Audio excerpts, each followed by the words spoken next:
today I would like to talk to you, elaborate actually, on the recently published MIQE Guidelines.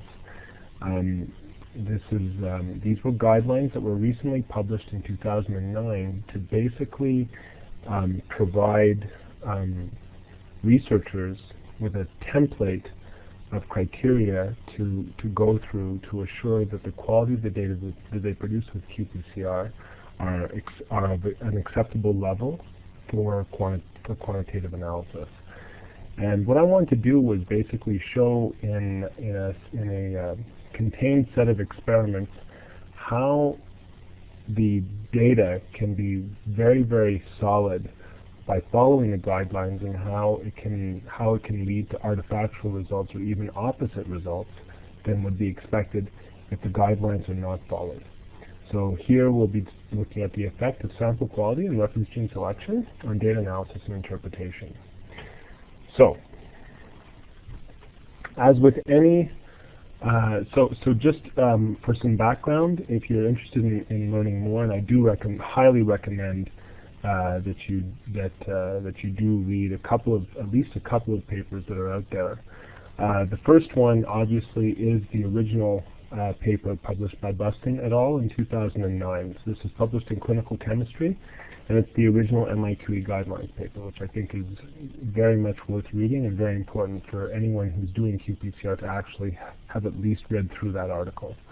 Another article that I think would be useful is the one by Taylor et al. That's myself, actually, Sean Taylor, with colleagues within Bio-Rad, and we thanked Joe Van Sample actually for helping with reviewing the article as well.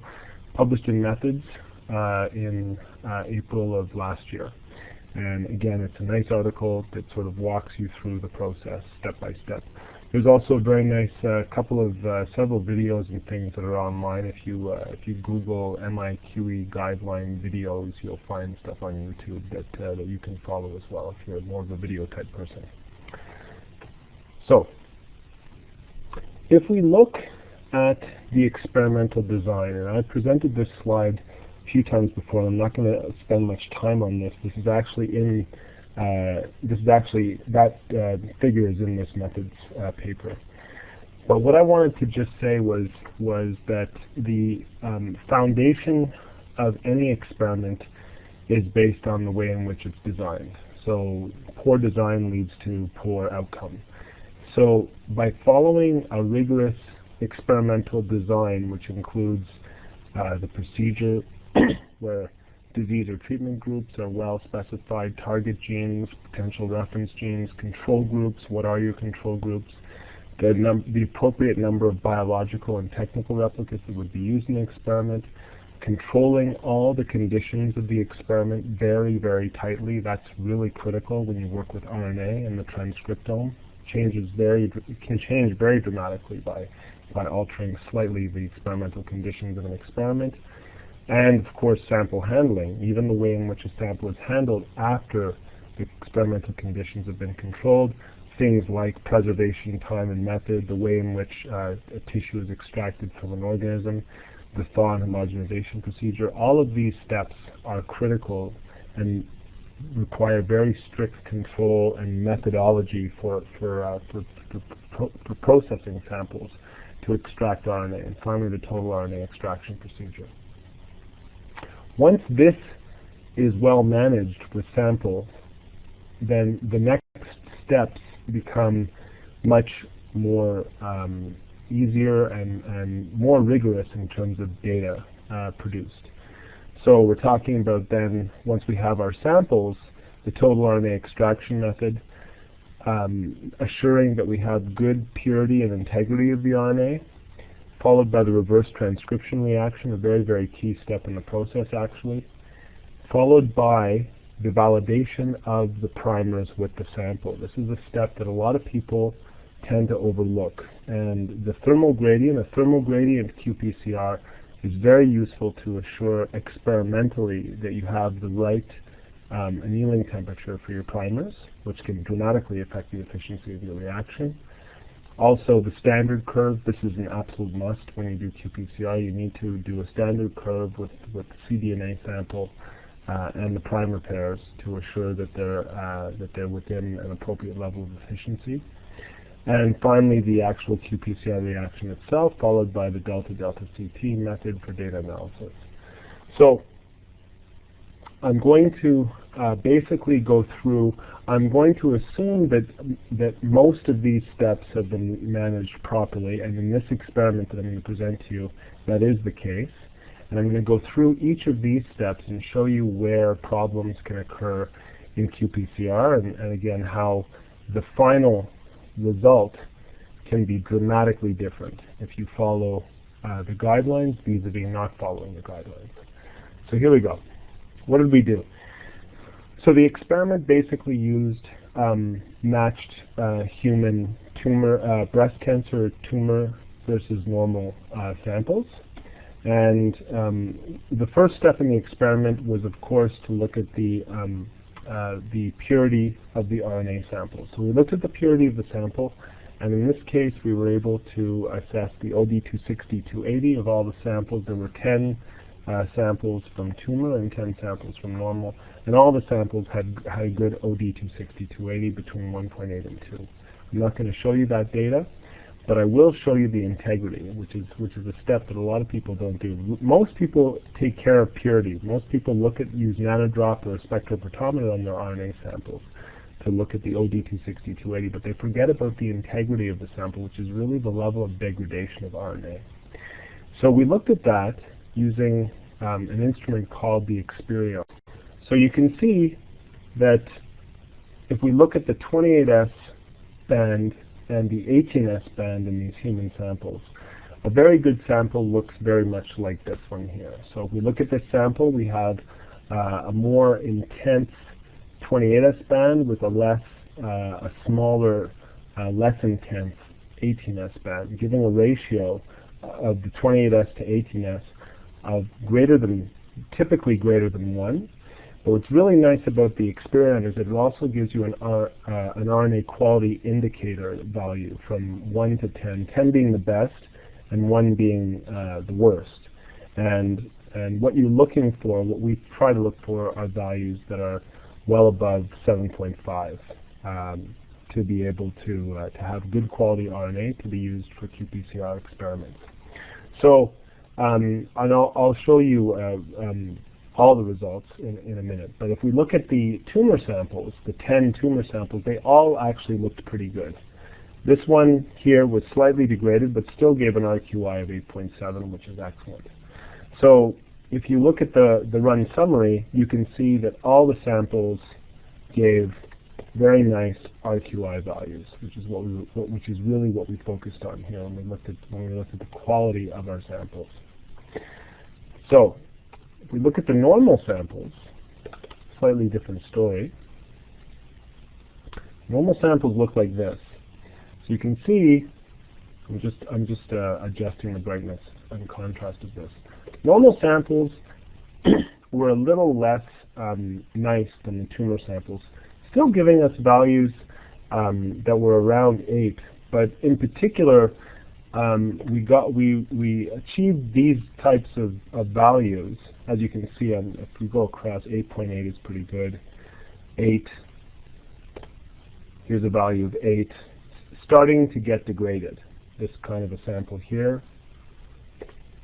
This sample, again, we're starting to get significant degradation between, but still a value of 8, so usable RNA for qPCR.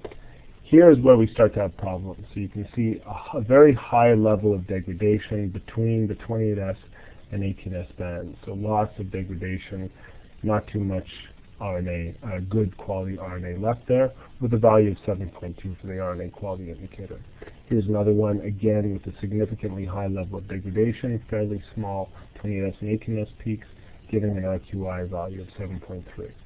So if we go to the run summary, we actually have 6 of the normal samples that were 8 and higher for the RQI, and then 4 samples that were 7.3 and lower. So we sort of segregated the normal samples into 2 groups, 4 lower quality samples and 6 higher quality samples, which we used. and which we did experiments with.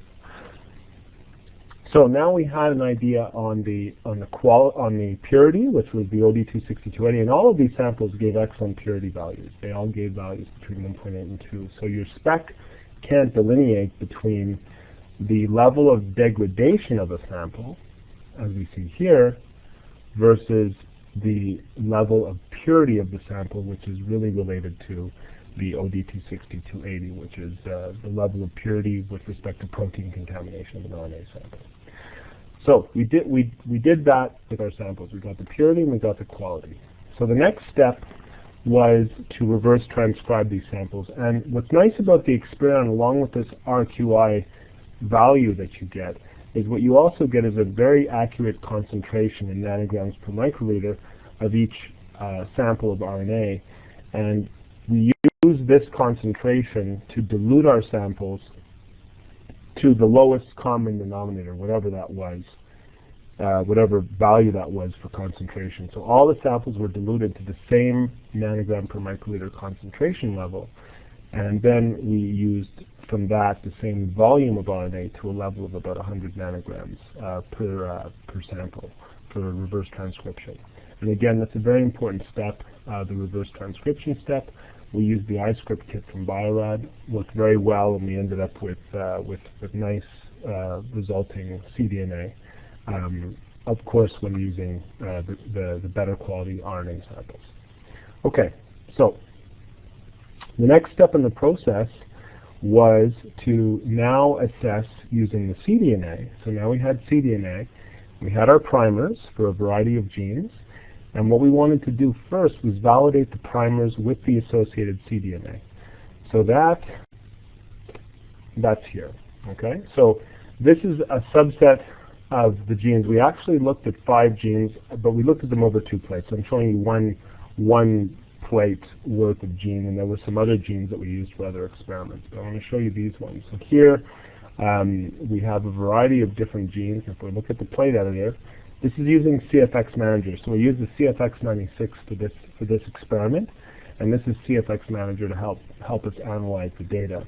So here is TDP, which was a reference gene, 18S, another reference gene, GAPDH, which was another one. We also used HPRT, and MCM7, which was our gene of interest. And we chose MCM7 because MCM7 is actually known to be upregulated in cancer samples. So it's typically upregulated between normal and tumor, where it's higher, the levels significantly higher in tumor samples. So this was like a very nice positive control for us to use in this experiment to see the effect of sample quality and reference gene selection on the regulation of this gene. Okay, so the first thing we wanted to look at was, so we see MCM7, GAPDH, 18S, and TBP here. First thing we wanted to do was a thermal gradient, and the CFX96 actually allows you to program each row of the block at a different temperature, so you can assess a variety of annealing temperatures on a single plate in a single experiment. So if we look here, for example, MCM7 in blue here, actually, the way you interpret the data is you start off at the highest temperature, and you can just sort of mouse down here like this. What you're looking for are the most left shifted, the lower CT values or lower CQ values. So if we start off high here, we can see that the curve in blue is more right shifted. As we move down though, it starts to move to the left. It starts to shift down and again, and now we're at the lowest level. We're at the lowest CT for that set of data, okay? And we're always using the same pooled cDNA sample here. So what we did, because we weren't sure how regulation was going to be between the samples, we pooled normal and tumor samples together, and then we diluted that pooled sample, the pooled cDNA, 1 in 10 to assess the thermal stability. So it was a 1 in 10 dilution that we used, the same pooled 1 in 10 diluted sample for all of these temperatures in duplicate for each gene. So like I said, for MCM7, starts to shift to the left, and it's most left shifted at 60 degrees, meaning 61 and 62 are actually too high to use for these primers. We would get a reduced efficiency if we use 62 degrees. But at 60 degrees, we're at the most left shifted for these curves, meaning that we have the most efficiency. And if we keep mousing down, we stay left shifted all the way down to 51 approximately, 50.8, and then when we go down to 50, it starts to right shift again. And that's probably mostly due to the fact the right shifting there is probably because the tack is just becoming less active. So we have a wide range from 50.8 all the way up to 60 degrees that we can use as optimized for these primers. Now, what you'd also want to do is look at the MEL curve. And we did the same thing for the other genes. So you can see this one in red, which I'm not sure which one that is. That is GAPDH as an example. Also shifted, as you can see, from 62 it shifts to 61 and then to 60, most right shift. Even 61 was not bad. And then stays that way all the way down to 50. So from this, for GAPDH, we could go from 50.8 all the way up to about 61. Okay? So we assessed them all in this manner and determined a range of optimal annealing temperatures for each primer pair, such that we could pick the common annealing temperature, and what we tend to do is pick the highest common temperature amongst all the genes. And this temperature that we chose was actually 60 degrees. 60 degrees experimentally was the highest common annealing temperature that we could use in the ranges of each of our genes. So that's what we chose. But on top of that, before we chose that, we also looked at the MEL curve data. So if we look at the MEL curve data, you can see that we have a MEL curve for each of our genes of interest. So there's one here for MCM7, and it's a nice tight MEL curve. Same thing for GAPDH. I believe this one was 18S. Here was 18S RNA, and then TBP was here. So you can see very nice, straight, single peak MEL curves, which gave us a good indication that we were actually getting nice specificity with our reaction. We also ran these, what we did was we took the 60-degree wells, so we actually extracted, we took the plate out of the instrument, opened the tape up, and we took these duplicates at 60 degrees for each primer pair with that pooled cDNA sample, and we ran it on a gel. And if I show you what the gel looks like, so this is an overloaded gel, obviously. We're trying to really see if we can see anything on here.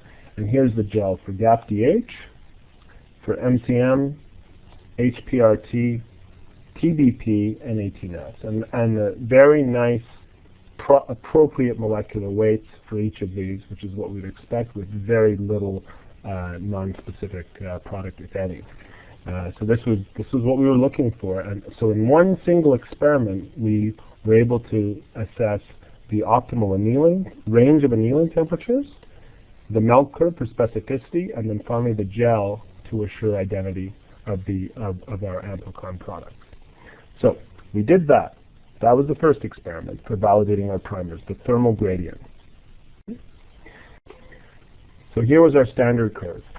And we ran, again, the same pooled cDNA sample, but what's nice about that pooled cDNA sample is by using the thermal gradient data, so if I go back to the thermal gradient data here, you see that each of these genes, 18S RNA, MCM7 here, I think this was GAPDH here, they come up, they give a CQ value at different CQs. So 18S comes up at around 12 CQ.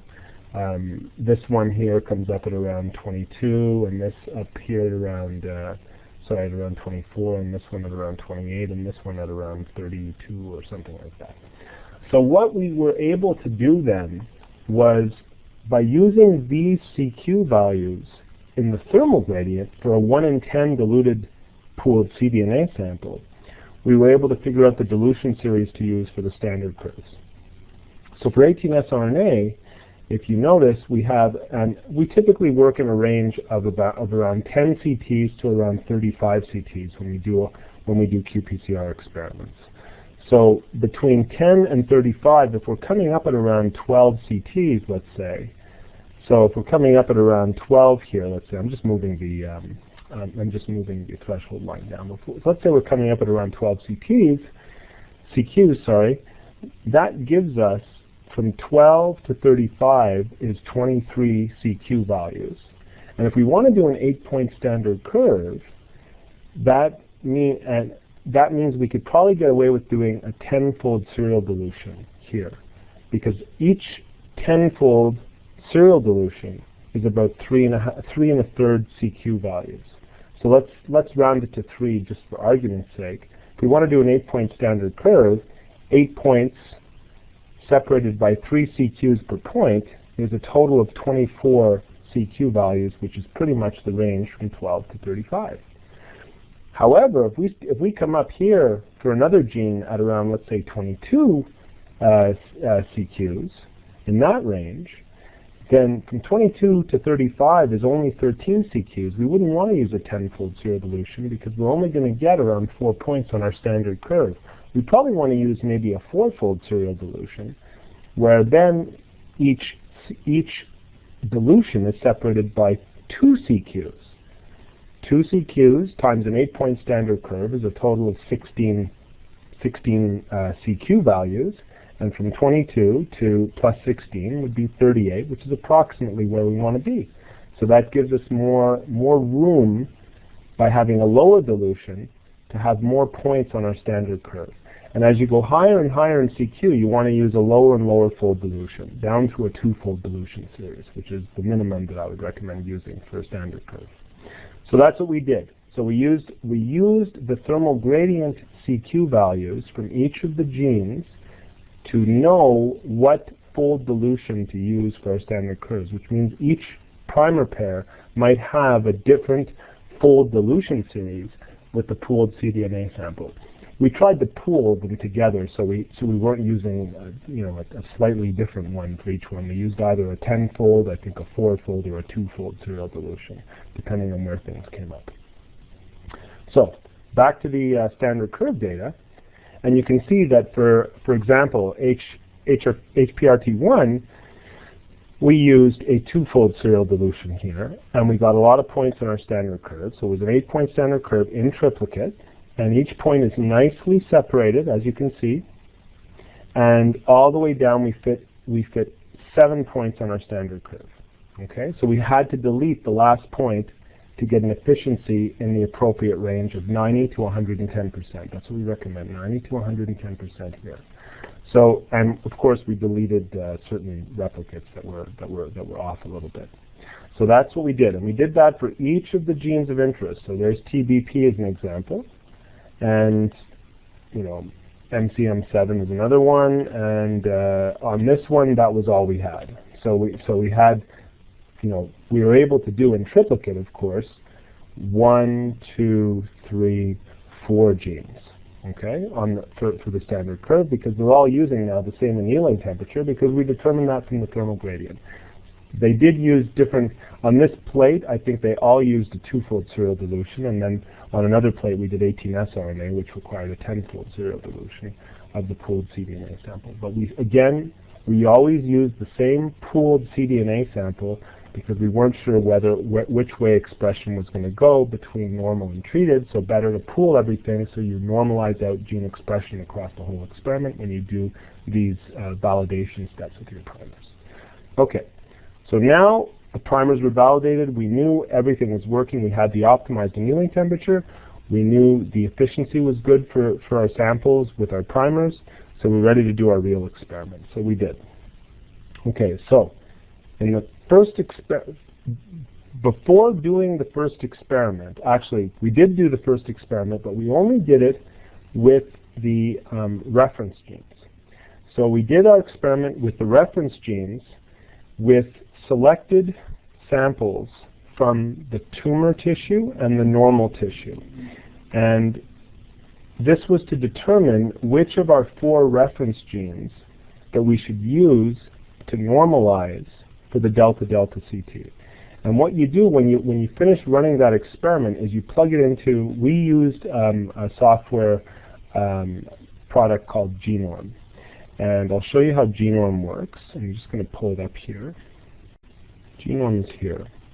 So it's a spreadsheet-operated software. And what you do is you basically just load your input data file. And the data file, of course, was this one here. So basically what we have in the data file are the normal and tumor samples. Okay, so essentially you would list exactly like this in a spreadsheet. You would have your samples going down the first column here, all the samples, so or selected samples, but from each of your conditions of your experiment, right? Because you want to determine if your reference genes are actually normalized across the conditions of your experiment. Then the reference genes go here, and what these numeric data are actually the delta CT values of each reference gene between the conditions of your experiment. Okay, so that's what these values are, the delta CTs, not the delta delta. We're trying to determine which reference gene to use. So use the delta CT values across each of the conditions of your experiment. Then you click Calculate once you've loaded the data. And then what you can do is just go straight to this automated analysis feature here. And Genome calculates by using what's called the average expression stability, which is the M value, to determine what are the most stable reference genes. And here it was HPRT and TBP, which together give an M value of about 0.6. So those were the two that we used as the most stable ones. Okay, and you can look up to determine what the definition of the M value is. If you go on to, if you just Google Genome, you'll be able to find papers on this. So I don't want to go into the details of how this is done, but it's a rigorous way of determining what are the most stable reference genes between the set that you're studying. And we do recommend always to assess at least 4 to 6. I typically recommend around 5. For the sake of this work, we only did 4, but I was trying to prove a point with a smaller number.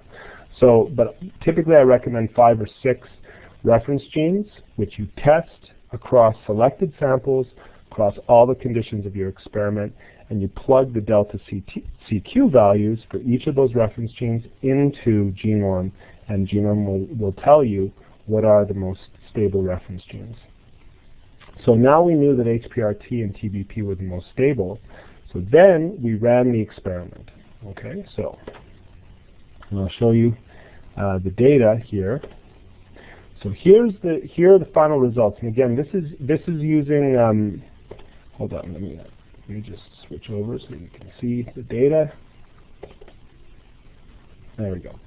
So here are the final results of our experiment, where this is again using CFX Manager software. So this allows us to basically easily select reference genes, and we could enter in the efficiencies. I just entered 100% for all of them because it was pretty close for each of them, but you could manually change the efficiencies, which will slightly change the resulting values in your experiment.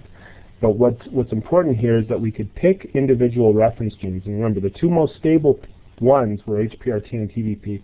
This software also allows you to pick to normalize by multiple reference genes as well. So if we look at TBP by itself, and we look at tumor versus normal, it's obvious even by eye that, and these were the 6 good normal samples. Remember when we looked at the quality, there were 4 samples that gave a lower quality and then 6 samples that gave a higher quality. So these are the 6 higher quality samples versus all the tumor samples, which all gave good quality. So you can see it's obvious that the tumor for MCM7 expression, okay, so always looking at MCM7 expression normalized to TBP in this case, MCM7 definitely went up in the tumor samples versus normal. If we look at HPRT by itself, we get a similar result. Again, there's a little bit of biological variation. These are each biological replicates, of course, but again, fairly consistent, low values for normal and higher values for tumor. If we look at the two together, which was the most stable, we get this kind of a trend, which is very nice. So high tumor, low normal. And I'll show you the statistical analysis of these data in a minute. However, if we look at 18S RNA as a normalizer, we get this. So you can see that now we have a couple of normal samples that are very high, and if you do the average of these 6 now, there's actually no significant difference between the 6 normal and these 10 tumor samples. And if you look at GAPDH as a normalizer, we get exactly the opposite effect. Exactly the opposite regulation between normal and tumor. Now, there's actually a significant difference between tumor and normal, except MCM7 decreases between normal and the tumor samples. So, we also looked at the 4 samples that were poor quality samples versus the tumor samples. So if I pull up those ones, here we normalized to just the 2 best reference genes, HPRT and TBP. We normalized to both of them. If you look at these data, there's again actually no significant difference between the 4 not so good normal samples versus the tumor samples. So again, by using poorer quality samples, you can affect your data, and certainly by reference gene selection, the data can be dramatically affected. Look at the final results, which are here. We can see that when we looked at MCM7 expression, this is all MCM7 expression levels, where we look at the normal degraded samples. If we look at the normal degraded samples versus tumor, in every case, there was no significant difference, with the exception actually of TBP. So we got lucky with TBP. There's actually a significant difference here, and if we look at normal degraded using TBP as the normalizer, we actually have a almost barely significant difference, 0.0321, as a p-value for a t-test. However, with the combination of HPRT and TBP, again, there's no significant difference between the degraded samples and the normal. However, if you look at the undegraded, the 6 good normal samples versus the 10 tumor samples, you can see that again, for normalizing with 18S gives us no significant difference between even the good quality normal samples versus the tumor samples. If we use GAPDH as a reference gene for MCM7 expression, we actually get a very nice significant difference, except in the opposite level of expression than we'd expect between normal and tumor. Very nice significant difference. Very low p-value here. If we look at HPRT by itself, again, a nice significant difference going in the direction that we expect MCM7 to go, from normal to tumor, where we get a nice significant increase between normal and tumor with a very nice significant p-value. Same thing with TBP. Again, when we use the undegraded normal samples versus tumor, the expression level goes up as expected. Very nice p-value. And then finally, when we use the combination of the two to normalize, the combination of HPRT and TBP, we get a nice significant difference between the undegraded normal and the tumor samples with the best p-value of the bunch. So in conclusion, I just wanted to basically just say that, as you can see, there are ways of reporting essentially whatever you want to report if you don't follow guidelines that are now out there to do good qPCR experiments. So I hope this was an interesting tutorial, and if there are any questions, by all means, feel free to contact me.